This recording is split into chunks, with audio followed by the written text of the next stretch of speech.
नमस्कार मंडळी, श्री स्वामी समर्थ. तर आज आपण निघालो आहोत विरार पूर्व येथील बारुंडा देवीच्या दर्शनाला. रिक्षात उतरल्यानंतर आपल्याला पुढे पायऱ्यांनी चालत जावे लागते. दोन्ही बाजूला हिरवीगार गर्द झाडी असल्यामुळे मनाला वेगळाच सुख व आनंद मिळते. त्यामुळे थकवाही जाणवत नाही.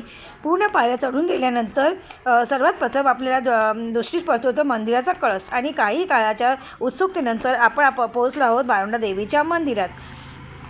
सर्वात प्रथम आपले गणपती बाप्पाचं दर्शन होतं. नंतर बारुंडा देवी, आई जीवदानी माता, आई कालिका देवी, आई महालक्ष्मी आणि महासरस्वती व शीतला माता जणू काही सोन्याच्या गुफेमध्ये विराजमान झाल्या आहेत. सर्व देवींचं हे लोभस रूप पाहून सतत मन अगदी पाहतच राहावंसं वाटतं.